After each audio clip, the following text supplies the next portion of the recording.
você pode, por um minuto, fechar os seus olhos, esquecer de quem está ao seu lado, à sua esquerda ou à sua direita, a sua retaguarda ou a sua vanguarda, e apenas fixar o seu sentimento, pensamento no trono do Cordeiro e tributar a Ele a honra, a glória, o louvor.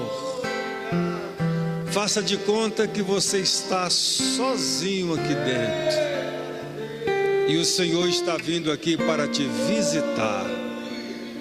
Exalte o nome dEle. Exalte o nome dEle.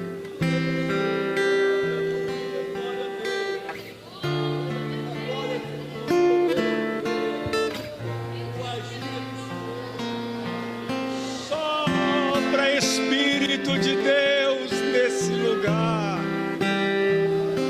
Vem tu, vento norte, sopra vento sul, nessa fonte selada que é a igreja do Cordeiro. Adore a Ele. Charabacandarabatsuricandará. Você que é batizado no Espírito Santo, que tem o privilégio de falar em outras línguas, que tal agora você falar algumas palavras? Paulo diz: quem fala em línguas edifica a si mesmo. Então seja edificado pelo poder do Espírito Santo que está neste lugar. Charabacandarabatsuricandarabaya. Narayosheriandaramacacharabá. Darabacandara Sheria Ramai Joa. Naraganjui Gehep Fogou Meguebus. Deus da glória. Deus abençoe meu irmão, Deus abençoe minha irmã. Podeis assentar. Eu sei que o Espírito Santo está nesse lugar.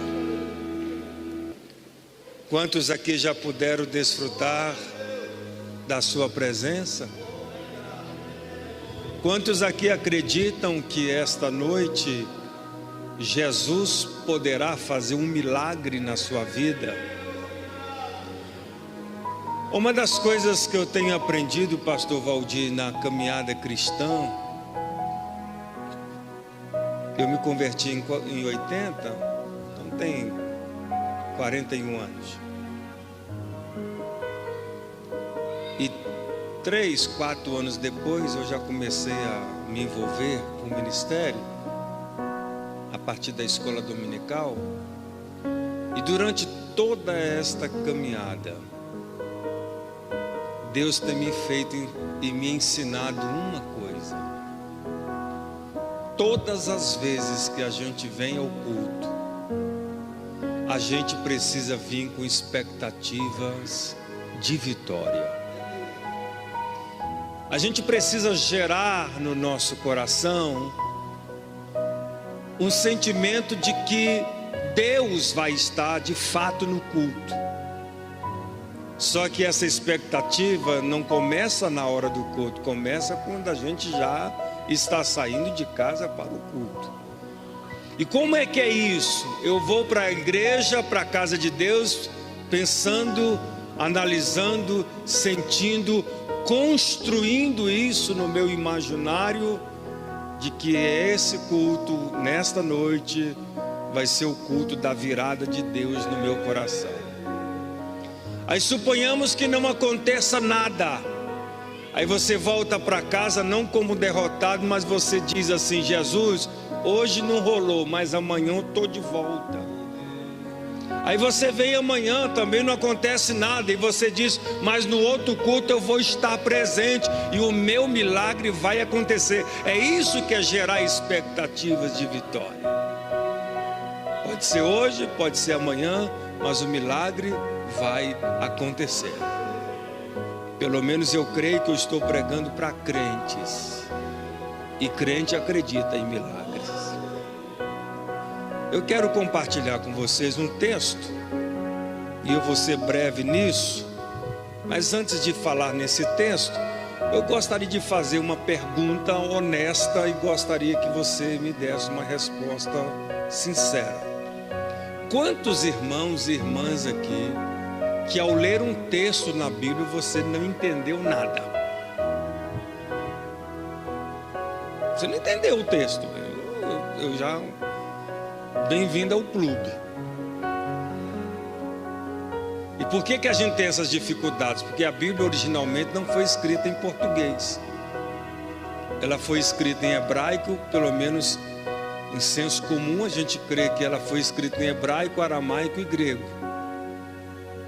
Então tem palavras que são expressões idiomáticas que você não consegue traduzir corretamente para outro idioma. Pelo menos a palavra saudade, pelo que me consta, a língua inglesa não tem essa palavra. E eu fiquei sabendo esses dias que parece-me que as outras línguas do mundo também não, só nós. O máximo que se aproxima disso, sentir sua falta. Mas essa expressão saudade é coisa nossa. Então como é que você traduz um texto do original para o português se não existe uma palavra? É por isso que a gente fica confuso em algumas versões quando diz: Deus não é homem para que minta, nem filho do homem para que se arrependa. Aí você lê lá em Gênesis 6 que Deus se arrependeu de ter feito o homem. E tem gente que dá um nó na cabeça dele, Ariston. Então a Bíblia tem contradição. Não é contradição. É porque quando diz que Deus se arrependeu, o tradutor, a única palavra que ele achou no momento para traduzir a expressão hebraica foi essa, quando na verdade não é essa. É por isso que a gente precisa ter várias versões. E eu também sou contra essa ideia de que a gente incentiva os irmãos a lerem a Bíblia. Eu sou contra isso. A gente não pode ler Bíblia, a gente precisa estudar a Bíblia. E aí, pastor, como é que eu não tenho condição de ter várias versões? O que é que eu faço? Aí a Bíblia diz em Efésios 4 que Jesus deu à igreja apóstolos, profetas, pastores, doutores e mestres. É por isso que Deus levanta pessoas para ensinar a gente a palavra. E um povo ensinado erra menos. Porque o meu povo foi destruído porque lhe faltou conhecimento. E porque tu rejeitaste a minha palavra, eu também te rejeitarei para que não seja sacerdote diante de mim. Isso é muito forte. Então, Deus inspirou um pastor chamado Mateus Soares, que ele é uma verdadeira enciclopédia bíblica, lá no Rio de Janeiro. E ele levou 7 anos para escrever essa enciclopédia da vida dos personagens bíblicos, de A a Z. De A a Z, os principais. São quase 500 páginas. Pastor, eu não dou conta de ler um livro de 20, eu vou ler um de 500. Mas não é para você ler o livro aqui, é para você pesquisar. Por exemplo, você vai estudar sobre Abraão, você vai na letra A. Abraão, você lê o livro todo, mas você vai encontrar detalhes de Abraão que você nunca ouviu na vida. Esse livro foi prefaciado pelo Dr. Russell Shedd, aquele que escreveu a Bíblia, Shedd, e é revisado teologicamente pelo reverendo Hernandes Dias Lopes. Aqui tem mais de 70 fontes de consulta. Russell Shedd diz, que já faleceu, que das obras em português, nesse naipe ou nesse segmento, esse é o melhor livro que ele já teve em mãos, na língua portuguesa. E hoje está aqui, alguns detalhes eu vou dizer para você em 2 minutos no máximo. Primeiro, quando a Bíblia diz que Israel iria para uma terra que emana leite e mel, culturalmente, quem é que produz mel, irmãos? Quem é que produz mel? Só que Deus não está falando de abelhas. Mas Israel não tem abelha? Tem. Mas Deus não estava falando que Canaã manaria leite e mel por causa de abelha. O leite era por causa do gado, que Israel trabalhava com gado, era pastores de ovelhas. Agora ele diz, vai manar leite e mel. Esse mel não vem das abelhas, vem de uma fruta chamada tâmara. Porque Israel iria trabalhar na pecuária e na agricultura, e é na área que eles iam trabalhar que Deus diz, a minha bênção estará com vocês. Há uma palavra de Deus para alguém aqui, que é na sua função, é na sua área que a bênção de Deus vai te encontrar, irmão.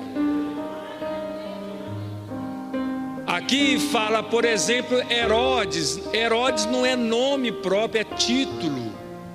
Tem vários Herodes, Herodes o Grande, Herodes Antipas, o Herodes que não deu glória a Deus e foi comido por bicho.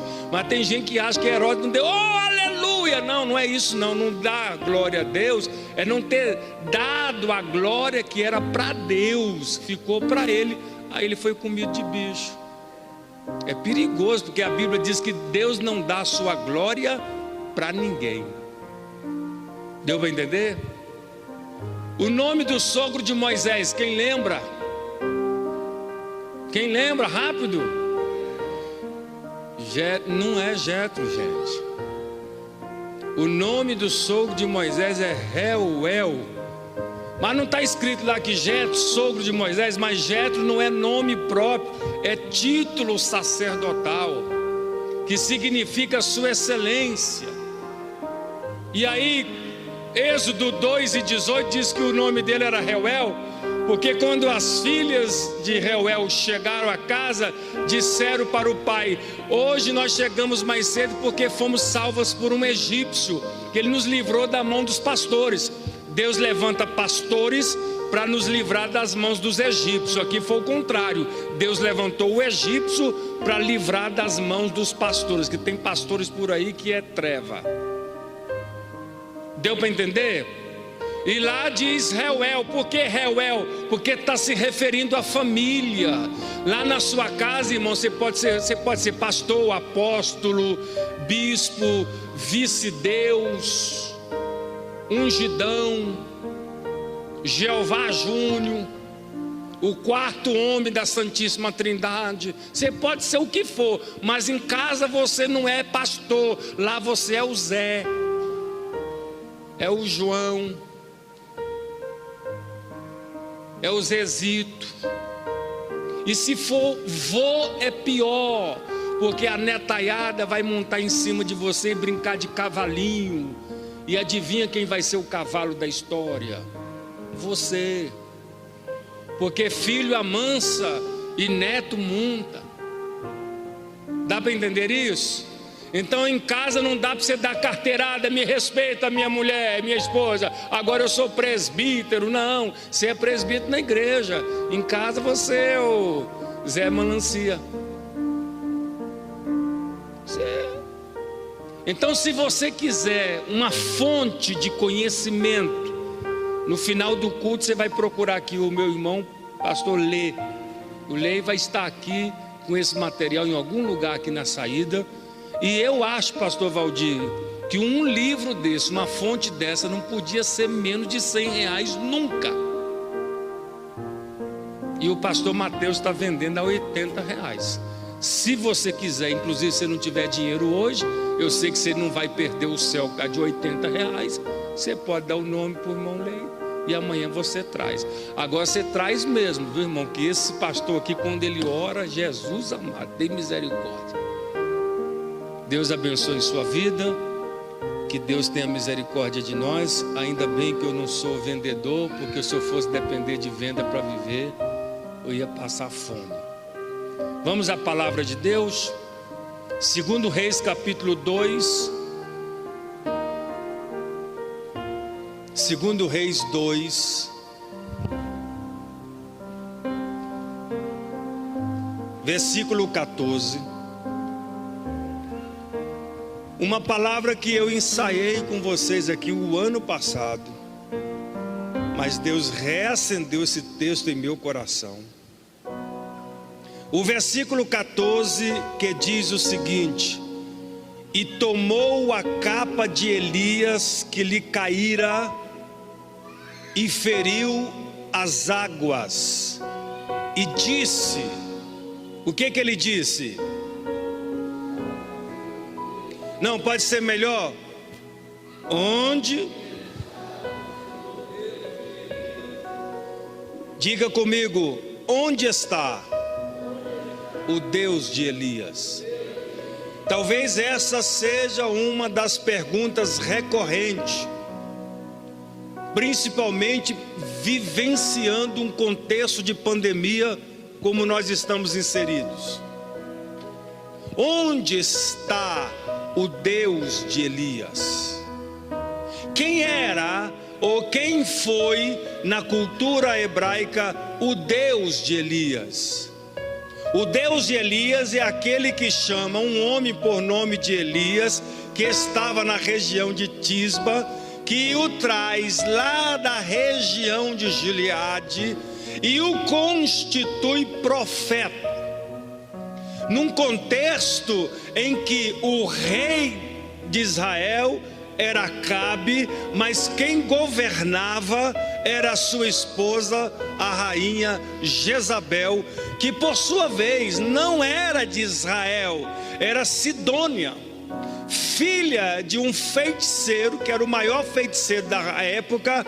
E esta mulher traz da Sidônia toda a adoração aos ídolos e demônios e insere em Israel.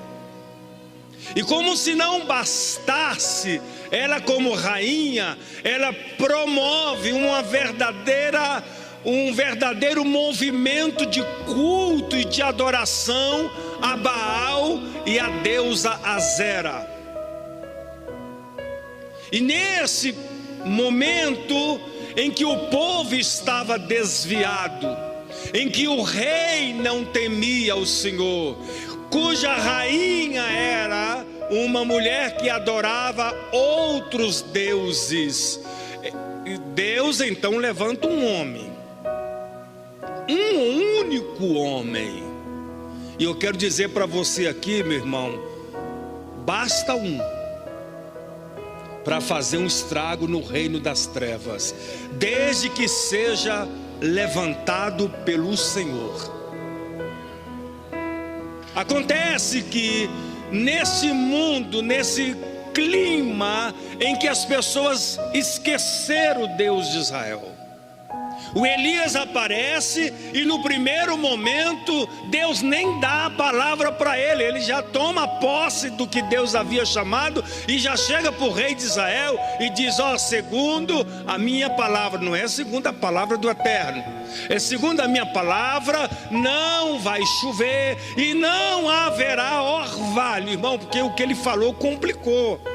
Porque se não chove, mas pelo menos cai o orvalho, alivia. Mas ele diz: não vai chover e não vai ter orvalho. As duas coisas vêm do céu, a chuva e o orvalho. Em outras palavras, o céu vai estar fechado. E uma das coisas mais difíceis que tem na vida para um pastor de igreja é pastorear uma igreja cujo céu está fechado. Não há coisa pior para um pregador ministrar num evento onde o céu está fechado. As pessoas não têm paciência para ouvir a voz de Deus. As pessoas não têm graça para ministrar louvor, para adorar o Senhor, para ouvir a ministração. É uma coisa de doido. As pessoas estão atrás de atrações, de coisas super interessantes, ou de um camarada muito gaiato, muito alegre, muito espontâneo, que é muito mais um artista. E eu não estou aqui falando do pastor que ministra, não é nada disso, nem tem nada a ver, mas as pessoas estão muito mais atrás de um coach, em busca de alguém que traga palavras de motivações, que tragam de fato faça uma leitura de autoajuda, quando na verdade nós estamos precisando mesmo é de ajuda do alto. A gente precisa voltar a ser igreja. Púlpito não é palanque, não é palco. Púlpito é lugar de ministração de Deus para o povo. Eu vou repetir para você, e eu tenho muita liberdade de falar isso nesta casa. Primeiro pelo Espírito Santo, depois pela seriedade do pastor de vocês. Púlpito não é palanque e também não é palco para shows. Aqui é lugar de ministrações da palavra do Eterno para curar as nossas feridas. E aí ele diz: não haverá chuva, não haverá orvalho. Virou as costas e foi embora. E o rei já saiu invocado com ele, que a primeira vez ele nem se apresentou. Muito prazer, majestade, eu sou profeta. Não, já chegou lascando pau. Quem é que gosta de um camarada desse? E foi embora. E Deus disse para ele: Elias, eu não mandei você falar isso, mas já que você falou, porque você é meu profeta. E a gente precisa ter umbridade de saber e dizer quando é o Senhor que está mandando e quando não é o Senhor que está mandando. Quanta gente hoje que está estragada na fé, desviada do Senhor, porque alguém em nome do Senhor falou o que Deus não mandou falar. E a gente precisa ser homem, ser mulher de Deus nesse momento para distinguir isso. Não fale em nome do Senhor quando o Senhor não mandar. E agora acontece uma coisa interessante. Deus diz: já que você falou, mas eu estou assinando embaixo. Vaza, vai lá para o Ribeiro de Querite, fica lá 6 meses, porque a coisa vai ficar feia para o seu lado. E aí Deus pensou numa possibilidade: como é que eu vou alimentar Elias?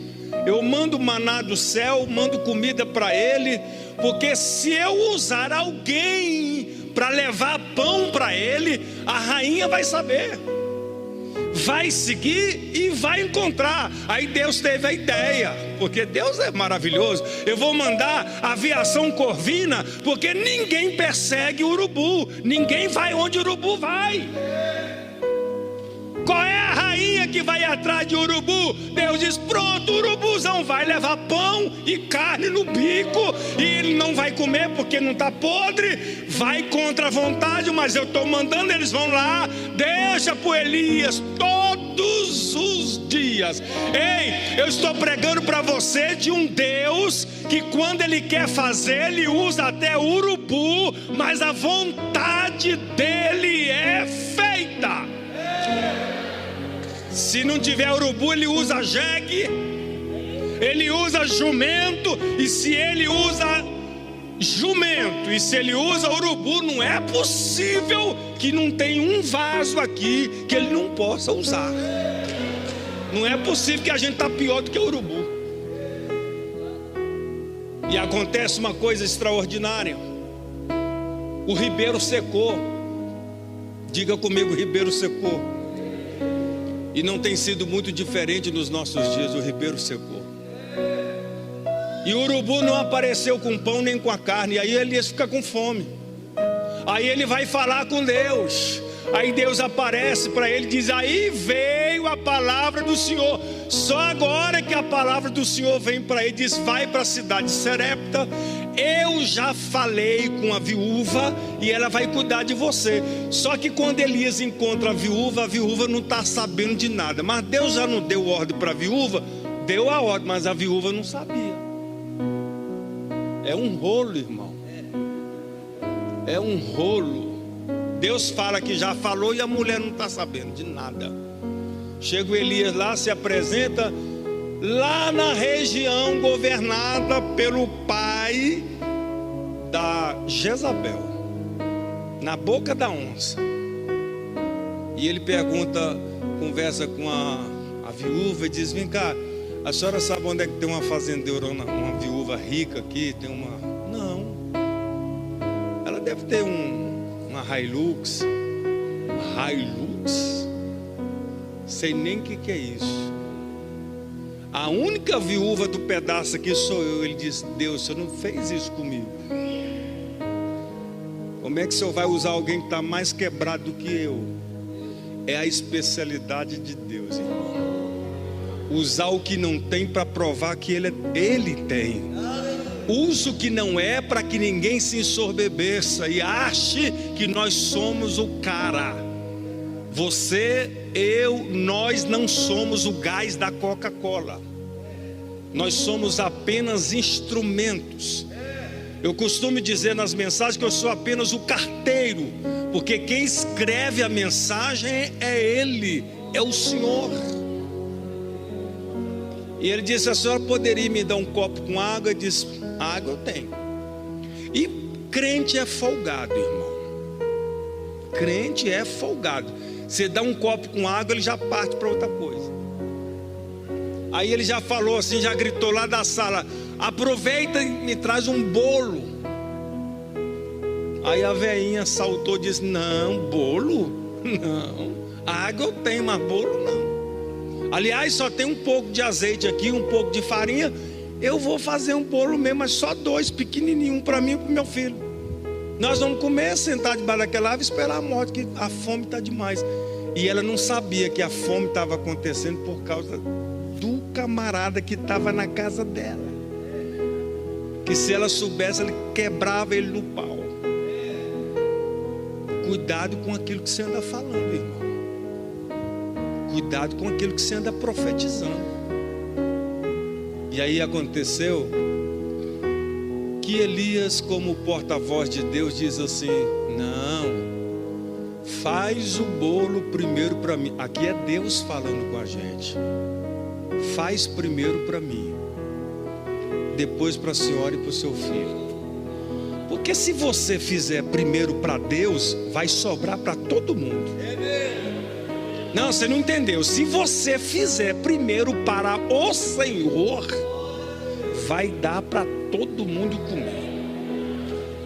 E aí o que acontece? Ela começa a fazer, faz os 3 bolos. Só que aquela botija não encheu, não transbordou, que a gente pensa que o milagre é assim, a gente tem que ver transbordar. Não, ficou do mesmo tanto. Aí ela fez o bolo, preparou tudo, e ela disse: seu Elias, aconteceu uma coisa engraçada aqui. O que foi? Olha que eu tenho uns 50 anos que eu cozinho. A primeira vez na minha vida que eu erro a medida. Eu fiz e sobrou o mesmo tanto. E diz: fique tranquila, porque enquanto houver fome nesta terra, e ainda tinha uns 3 anos pela frente, não vai faltar o azeite da botija e nem a farinha da panela. E todos os dias ela fazia, e a farinha não acabava, e o azeite não acabava. Ei, o Deus que me trouxe aqui nesta noite está dizendo: se você fizer primeiro para Ele, a farinha não vai acabar e o azeite não vai terminar, porque Ele vai cuidar de você. Aí depois o filho dela morreu, você conhece a história. Ele vai, entra no quarto, ora pelo menino, deita em cima do menino, faz um negócio lá, que eu não tenho tempo para explicar para você o que é deitar sobre a criança. Os nossos filhos representam uma nova geração que está precisando de profeta. Colocar olhos nos olhos, boca na boca, nariz no nariz, mão nas mãos, peito no peito. A gente está precisando receber uma unção profética.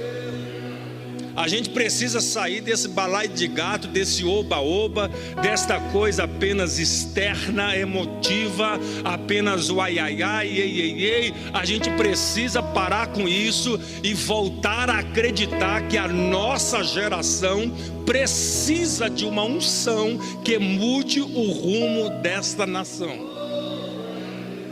Vai acontecer aqui. Elias sai dali. Elias vai e desafia os profetas de Baal. Você conhece a história? E aí ele faz um desafio e diz assim: olha, vamos fazer o seguinte, tem muito adorador de Baal aqui, vamos descobrir quem é o Deus verdadeiro. O Deus que respondeu com fogo, esse é o Deus da verdade, é o Deus verdadeiro. O povo diz: boa essa palavra. Então reuniram 450 profetas de Baal e mais 400 profetas de Azera, e no total deu 850. Diz: faz aí do jeito que vocês quiserem. E eles começaram. É o único lugar da Bíblia que fala de reteté, é aqui. Eles fizeram um reteté daqueles de quebrar tudo, e começaram a pular e assaltar. E aí Elias entrou no espírito do Cláudio Duarte, pegou ele, e ele começou a dizer: fala mais alto, quem sabe ele está viajando, está dormindo, é muita coisa para ele, está estressado, o coronavírus chegou lá também, e mete bronca. E eles gritaram, entraram no manto.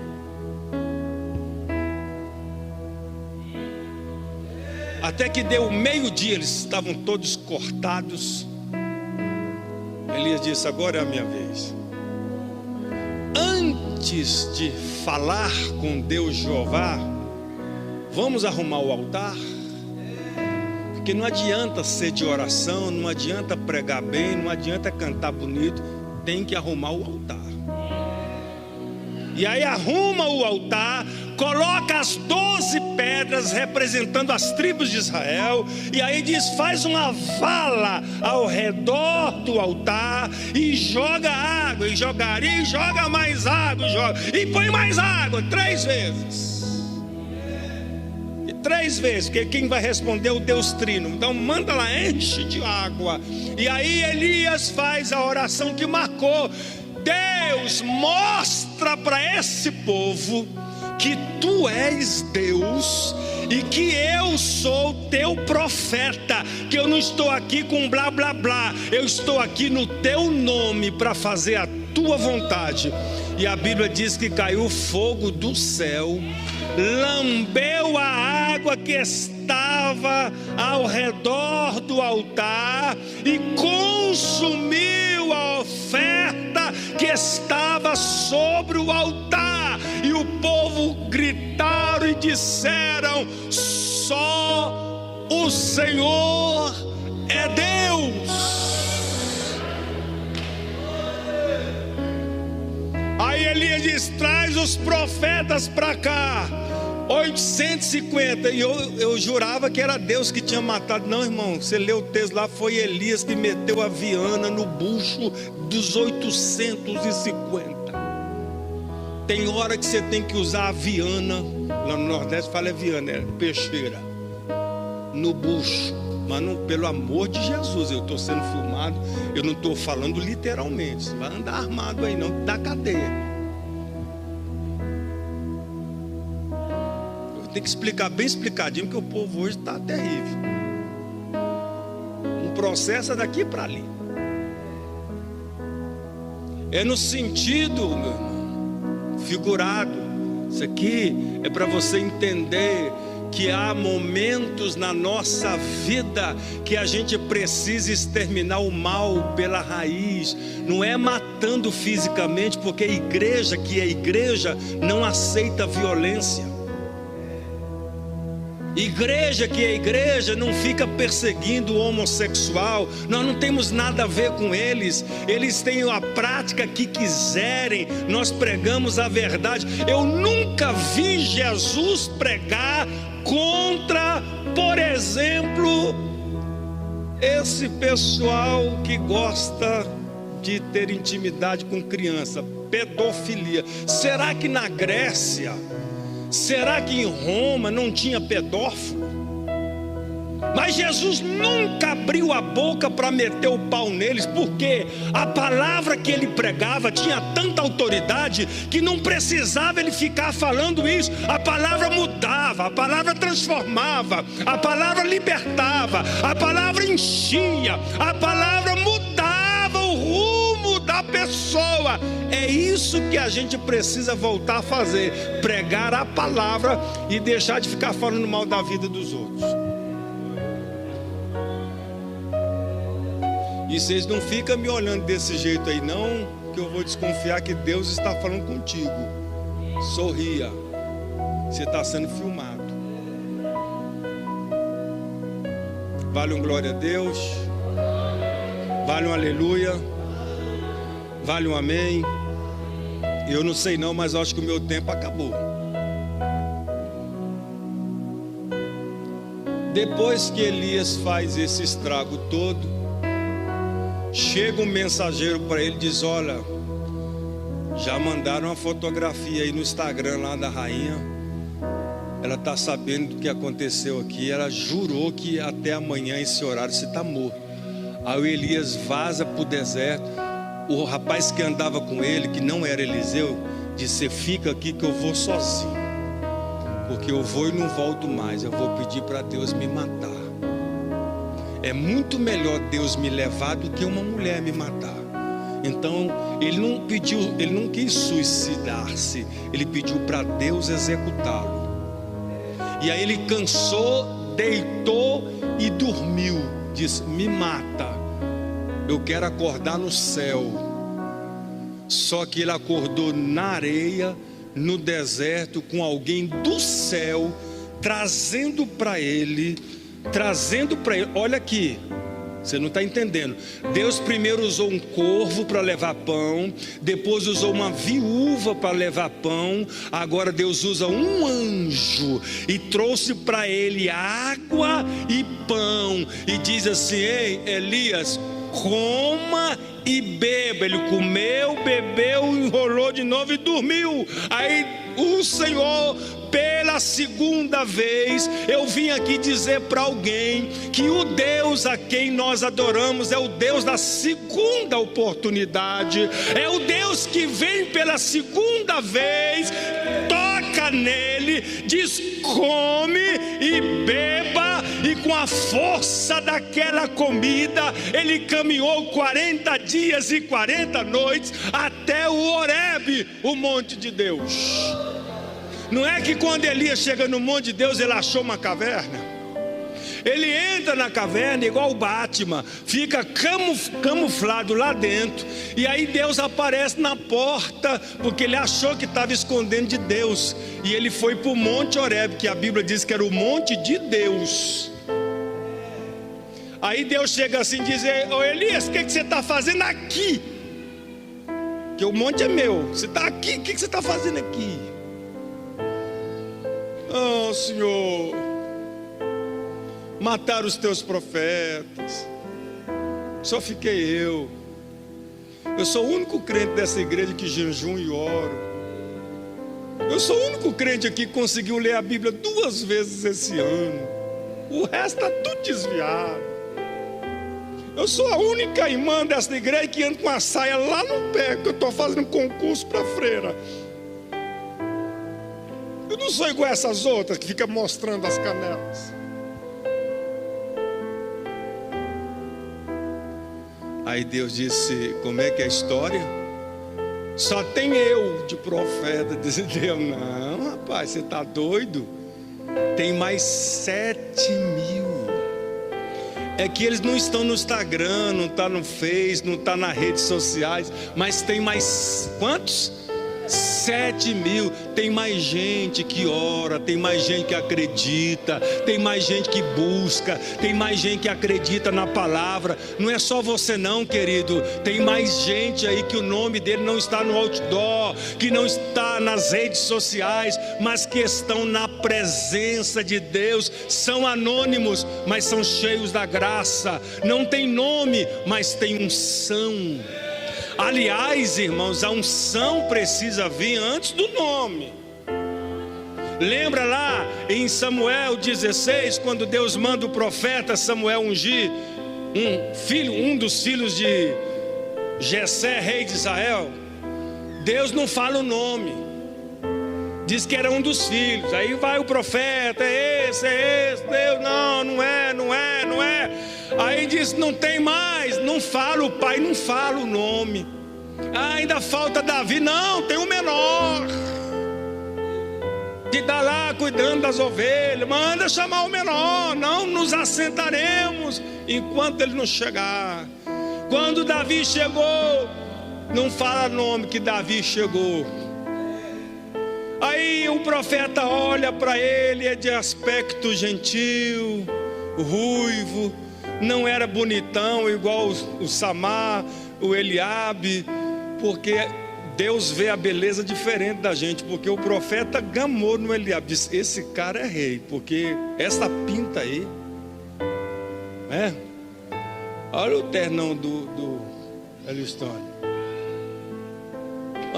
Esse aí é rei, tem pinta de rei. Deus disse: não, para mim é feio.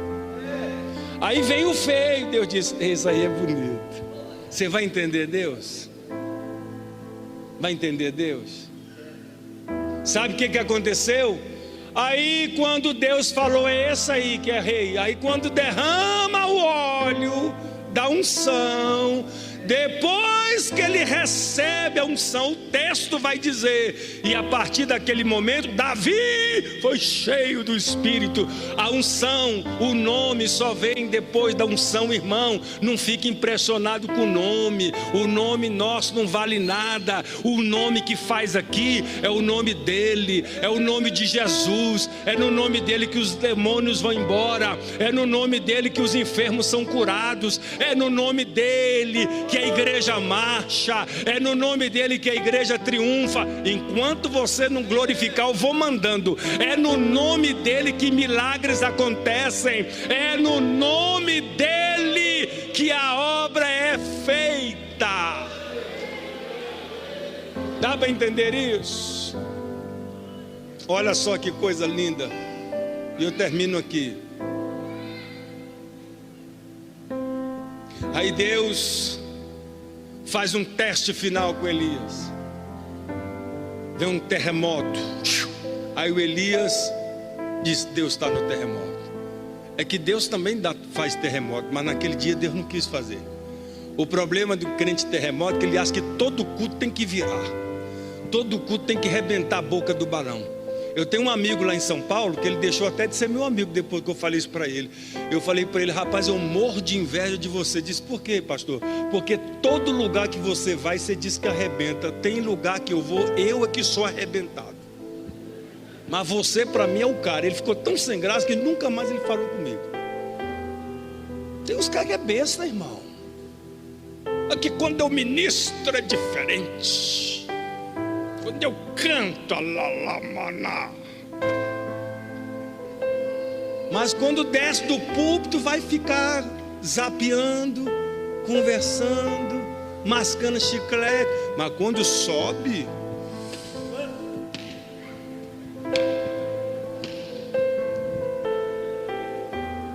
eu quero ver você fazer isso aí no banco aí, sem microfone na mão. De ser besta, irmão. Quem precisava ouvir essa não está aqui, pastor, mas Deus mandou você no lugar.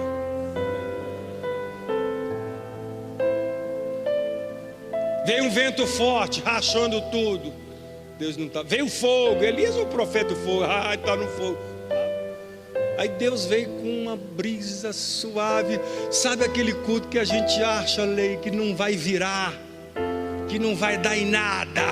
É o dia que Deus arrebenta com tudo e mostra que Ele está no controle. Sabe o que aconteceu? A primeira vez que você vai ver Elias com óleo, ele sai da caverna, eu não sei onde ele arrumou aquele azeite. Deus disse para ele: pega o azeite e vai ungir o rei da Síria, vai ungir o rei de Israel. Primeiro, rei da Síria, a unção que Deus dá para a igreja ungir o mundo. Há uma unção aqui para o mundo. A unção para o rei de Israel é a unção da igreja, e a unção mais complexa da vida. Deus disse: e a outra você vai ungir Eliseu no teu lugar, porque seu tempo aqui. Eu tenho dificuldade de fazer um negócio desse, dar o meu lugarzinho para outro. Lutei tanto para chegar aqui. Só que eu aprendi uma lição. Quando Deus manda você dar o seu lugar para o outro, é porque o que Ele preparou para você, meu irmão, é muito maior. Deus disse: Moisés chama Josué, que chegou a vez dele. E eu, fica quieto que eu tenho um negócio para você, que é só nós dois. Bora. Aí o Elias unge o profeta Eliseu. Aí fica 2 profetas ungidos, mas ainda o comando estava no Elias. Aí o Eliseu ungido vira para Elias e diz: eu queria que você me desse uma coisa. Eu queria ter em minha vida o dobro da unção que Deus te deu. Tem gente que acha que ele pediu a unção dobrada de Deus. Aí seria Deus 2 vezes. Não tem isso. Eu quero a unção dobrada do que está em você. Aí Elias diz: ó, o que você me pediu é uma coisa difícil, mas se você estiver comigo quando o Senhor me levar. Aí o Elias vai para Gigal, vai para Betel, vai para Jericó, e todo lugar que ele vai, ele esquiva, diz: fica aí, fica aí, fica. Vou ficar coisa nenhuma, você não falou que eu tenho que estar junto? Não larga não, irmão, fica junto da bênção até você agarrar, rapaz. E aí aconteceu uma coisa que é misteriosa. A Bíblia diz que, sem perceber, uma carruagem de fogo, e tem gente que acha que Elias foi na carruagem, não foi, o texto fala outra coisa, veio e separou os 2. E aí Elias vai subir no redemoinho, e a capa fica, porque Deus não precisa da capa lá em cima, a capa é aqui para baixo. Aí o Eliseu cata a capa, enrola no braço e diz: é minha. Naquele momento ele recebe a unção. O Elias foi promovido às mansões celestiais e vai ao céu sem passar pela morte. A experiência do arrebatamento foi transformada, porque carne e sangue não é do reino dos céus. Não tem como você chegar lá do jeito que nós estamos aqui. Como é que você vai ver Jesus lá? Aí ele é transformado, sobe, e aí o Eliseu pega a capa, chega lá no Jordão, pega a capa e lasca na água e diz assim: onde está? Que é a palavra que eu vou pregar amanhã. Cadê o Deus de Elias? E quando ele fala isso, as águas se abrem e ele passa pé enxuto. Eu quero profetizar para alguém aqui: depois que você pegar o manto, depois que você segurar a capa, você vai atravessar a pé enxuto. Você pode glorificar o Senhor? Você pode glorificar o Senhor? Não pegue na mão porque não pode. Eu confesso que eu estou doidinho para acabar esse negócio, só para pedir os irmãos para abraçar. Eu estou assim, coçando. Mas vai chegar a hora. Antes do arrebatamento a gente ainda vai se abraçar, irmão. E aí, mas eu gostaria que você dissesse para quem está ao seu lado: você sabe, não, diga mesmo, olhando assim nos olhos, você sabe onde está o Deus de Elias? Se você não sabe, venha amanhã, você vai descobrir os 4 lugares onde está o Deus de Elias. Deus abençoe, pastor.